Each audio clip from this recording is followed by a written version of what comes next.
Hi welcome to spotix it's me Abdullanas. ഇന്ന് നമ്മളിവിടെ എന്ത് ചെയ്യണമെന്ന് വെച്ചാൽ ഗോഡോട്ട് എഞ്ചിൻ എങ്ങനെ ഇൻസ്റ്റാൾ ചെയ്യണം, അതുപോലെ തന്നെ അതിന്റെ ഇന്റർഫേസ് എങ്ങനെ റൺ ചെയ്യണം ഇതിനെ കുറിച്ചിട്ടുള്ള ഒരു വീഡിയോ ആണ് ഇന്ന് നമ്മളോട് ചെയ്യാൻ പോകുന്നത്.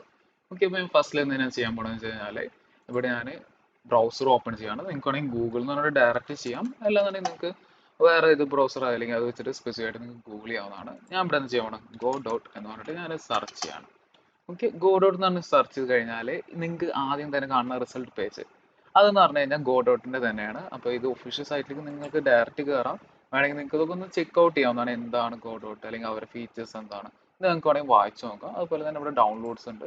ഡൗൺലോഡ്സിൽ പോയി കഴിഞ്ഞാൽ നിങ്ങൾക്ക് ഡൗൺലോഡ് ചെയ്യാനുള്ള ഓപ്ഷൻസ് അല്ലെങ്കിൽ ഡൗൺലോഡ് ചെയ്യാനുള്ള അതിന്റെ പേജിലേക്ക് വരുന്നത് കാണാം. അപ്പോൾ ഇവിടെ ഡൗൺലോഡ്സിൽ നിങ്ങൾ നോക്കിക്കഴിഞ്ഞാൽ നിങ്ങളിപ്പോൾ ലിനക്സിൽ നിന്നാണ് കയറുന്നതെന്നുണ്ടെങ്കിൽ ഇവിടെ ലിനക്സിന്റെ ഇതുണ്ട്, അതുപോലെ മാക് OS ഉണ്ട്, വിൻഡോസ് ഉണ്ട്, ലിനക്സ് സർവർ ഉണ്ട്.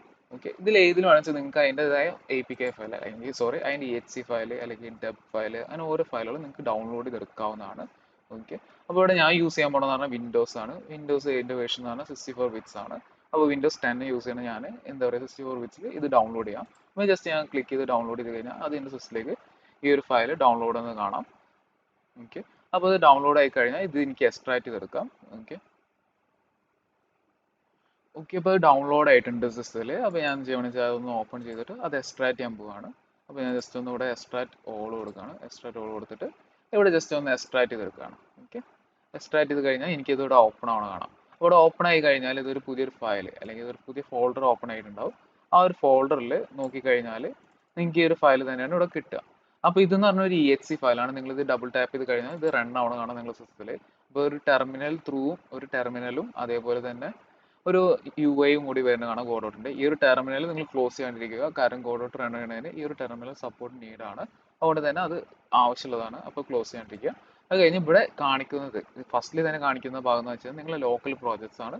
ഏതൊക്കെ നിങ്ങളുടെ പ്രോജക്ട്സ് അതിൻ്റെ ഒരു പാർട്ടാണ്. നിങ്ങൾക്ക് വേണമെങ്കിൽ ഇവിടെ പ്രോജക്റ്റ് സ്റ്റാർട്ട് ചെയ്യാം, പുതിയ പ്രോജക്റ്റ് ക്രിയേറ്റ് ചെയ്യാം, അതല്ലാന്നുണ്ടെങ്കിൽ ഇമ്പോർട്ട് ചെയ്യാവുന്നതാണ്.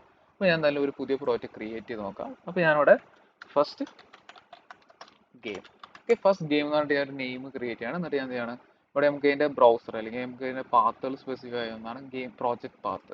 കാരണം എപ്പോഴും നിങ്ങൾ ഗെയിം ഡെവലപ്പ് ചെയ്യുമ്പോൾ അതിന്റെ പ്രോജക്റ്റ് പാത്ത് സ്പെസിഫൈ ആണ് നല്ലതാണ്. അത് നിങ്ങൾ ഇതിലൊരു ഫോൾഡർ അല്ലെങ്കിൽ നിങ്ങൾക്ക് യൂസ് ചെയ്യാവുന്ന ഇതിലൊരു ഫോൾഡറിൽ നിങ്ങൾ അത് കൊടുത്തിടണം. ഓക്കെ, അവിടെ കൊടുത്തിട്ട് ഞാനിവിടെ ഈ ഒരു ഫോൾഡറിലേക്ക് കൊണ്ടുവരാണ്. എന്നിട്ട് എന്ത് ചെയ്യാണ്, ഞാനിവിടെ ക്രിയേറ്റ് ചെയ്യണം ഒരു പുതിയ folder first game. Okay, first game ഞാൻ കൊടുത്ത് ക്രിയേറ്റ് ചെയ്തു. എന്നിട്ട് ഞാൻ ഇവിടെ ഓക്കെ കൊടുത്തതിന് ശേഷം അതിൻ്റെ ഉള്ളിലേക്ക് സെലക്ട് കറണ്ട് ഫോൾഡർ.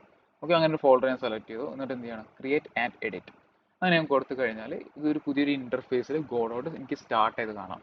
അപ്പോൾ നിങ്ങൾക്ക് നോക്കി കാണാൻ പറ്റും ഇതൊരു വലിയൊരു ഇന്റർഫേസ് അല്ലെങ്കിൽ നിങ്ങൾക്ക് ഇവിടെ ഫസ്റ്റിൽ തന്നെ കാണുമ്പോൾ ചിലപ്പോൾ കൺഫ്യൂസിങ് ആകാൻ ചാൻസ് എന്ന് പറഞ്ഞു കഴിഞ്ഞാൽ ഇതെന്താണ് ഇത്രയും വലിയൊരു ഇന്റർഫേസിൽ കാണിക്കുന്നത് അല്ലെങ്കിൽ എന്താണെന്നുള്ളതാണ്. ഇവിടെ ഫസ്റ്റിലും ടോപ്പ് പാർട്ടിൽ നോക്കുകയാണെങ്കിൽ നമ്മൾ എല്ലാ സാധാ ആപ്ലിക്കേഷൻ എടുക്കുമ്പോഴുള്ള പോലെ തന്നെ അതിന്റെ മുകളിൽ അതിന്റെ ഡീഫോൾട്ട് ആയിട്ടുള്ള കാര്യങ്ങളുണ്ട്. ഇവിടെ സീൻസ് എന്ന് പറഞ്ഞിട്ട് നമ്മൾ ഓരോ സീൻസ് ആണ് ക്രിയേറ്റ് ചെയ്യാൻ പോണത്. അപ്പോൾ ആ ഓരോ സീൻസും ഇവിടെ കാണിക്കുന്നുണ്ട്. അതുപോലെ തന്നെ പ്രോജക്റ്റ് ഡീറ്റെയിൽസ്, അതുപോലെ ഡീബഗ്, എഡിറ്റേഴ്സ് അങ്ങനെ ഓരോ ത്രൂ ഡീറ്റെയിൽസ് ഇവിടെ വരുന്നുണ്ട്. അതേപോലെ തന്നെ നിങ്ങൾ പ്രോജക്റ്റ് 2Dയിൽ കാണിക്കാനുള്ള സ്ക്രീനും അതുപോലെ തന്നെ 3Dയിൽ അതുപോലെ സ്ക്രിപ്റ്റ്സ് അതിന്റെ അസറ്റ് ലിബ്സ് അതിന്റെ ഇതൊക്കെ സെർച്ച് ചെയ്തെടുക്കാനുള്ള ഒരു ഇതും ഇവിടെ വരുന്നുണ്ട്. അതുപോലെ തന്നെ നിങ്ങൾ സ്ക്രിപ്റ്റ്സ് അല്ലെങ്കിൽ ഓരോ കാര്യങ്ങളും ഇവിടെ ഹാൻഡിൽ ചെയ്യാനും അത് ഇമ്പോർട്ട് ചെയ്യാനും അത് ക്രിയേറ്റ് ചെയ്യാനുള്ള ഒരു ഓപ്ഷൻസും ഇവിടെ വരുന്നുണ്ട്. അതുപോലെ തന്നെ നിങ്ങളെ ഫയൽസ് പ്രോജക്റ്റിന്റെ ഓരോ ഫയൽസ് ഉണ്ടല്ലോ, ആ ഒരു ഫയൽസ് ഇവിടെ കാണിക്കാനും അതിനുള്ള ഒരു ഇന്റർഫേസും ഇവിടെ വരുന്നുണ്ട്. അപ്പോൾ ഇതേപോലെ തന്നെ ഇവിടെ അതിന്റെ ഇൻസ്പെക്ടേഴ്സ് നമുക്ക് ഓരോ പ്രോജക്റ്റിന് ഓരോ ആക്ഷൻസ് അങ്ങനത്തെ ഓരോ കാര്യങ്ങൾ ഹാൻഡിൽ ചെയ്യണതിനൊക്കെ ആയിട്ടുള്ള ഒരു ഇന്റർഫേസ് ആണ് ഇവിടെ വരുന്നത്. പിന്നെ ഇത് റൺ ചെയ്യാനുള്ളതാണ്. അപ്പോൾ നിങ്ങൾക്ക് കൊടുത്തു കഴിഞ്ഞാൽ അത് റൺ ചെയ്യാനും പറ്റുന്നതായിരിക്കും. ഓക്കെ, അപ്പോൾ നമുക്ക് ഇനി ഇതിലേക്ക് ഒരു ഗെയിം സ്റ്റാർട്ട് ചെയ്യാം. അതുപോലെ തന്നെ അസറ്റ്സ് എങ്ങനെ കൊണ്ടുവരണം അതിനെ കുറിച്ചിട്ട് നമുക്ക് അടുത്ത വീഡിയോയിൽ കുറച്ചുകൂടി ഡീറ്റെയിൽ ആയിട്ട് നോക്കാവുന്നതാണ്. അപ്പോൾ ഇവർക്ക് ഈ വീഡിയോ മനസ്സിലാകുന്നതായിരുന്നു എങ്ങനെ ഗോഡോട്ട് ഇൻസ്റ്റാൾ ചെയ്യാനും അതെങ്ങനെ ഹാൻഡിൽ ചെയ്യാനും ക്ലിയർ ആയിരുന്നായിരുന്നു. അതുപോലെ തന്നെ ഇത് തീരെ സൈസ് ഇല്ല, നിങ്ങൾ നോക്കിയാൽ കാണാൻ പറ്റും ഇതിന്റെ സൈസ് എന്ന് പറഞ്ഞാൽ ഭയങ്കര കുറവാണ്. 36 MB ഉള്ളൂ. നമ്മൾ മറ്റ് ഗെയിം എഞ്ചിനിലൊക്കെ നോക്കുകയാണെങ്കിൽ കുറേ സൈസ് വരുന്നതാണ്. അപ്പോൾ നിങ്ങൾ സിസ്റ്റത്തിന്റെ റാം അല്ലെങ്കിൽ ഇതൊക്കെ കൂടുതൽ വലിക്കുന്നതാണ്. കമ്പാരിറ്റീവ്ലി ഇത് കുറച്ച് ഇതാണ്. പിന്നെ നിങ്ങൾ യൂസ് ചെയ്യുന്ന ഗെയിം അല്ലെങ്കിൽ ഗെയിമിന്റെ കാര്യങ്ങൾ വെച്ചിട്ടാണ് പിന്നെ വരുന്ന ലോഡ്. ഓക്കെ, അപ്പോൾ ഇങ്ങനെയാണ് നമ്മുടെ ഒരു ഫസ്റ്റ് ഗെയിം നമ്മൾ സ്റ്റാർട്ട് ചെയ്തത്. അപ്പോൾ ഇവർക്ക് ഈ വീഡിയോ മനസ്സിലായിരിക്കുന്നു. അതുപോലെ തന്നെ നമ്മൾ കമ്മ്യൂണിറ്റിയിൽ ജോയിൻ ചെയ്യാവുന്നതാണ്. കേരള ഗെയിം ഡെവലപ്പേഴ്സ് എന്ന് പറഞ്ഞിട്ടുള്ള കമ്മ്യൂണിറ്റി ഉണ്ട്. അതിൽ നിങ്ങൾക്ക് വന്ന് ജോയിൻ ചെയ്യാവുന്നതാണ്. കമ്മ്യൂണിറ്റി ജോയിൻ ചെയ്യാനുള്ള ലിങ്ക് ഈ വീഡിയോ ഡിസ്ക്രിപ്ഷനിൽ കൊടുക്കുന്നതായിരിക്കും. അപ്പോൾ ഇവർക്ക് ഈ വീഡിയോ മനസ്സിലായിരിക്കുന്നു. Thank you.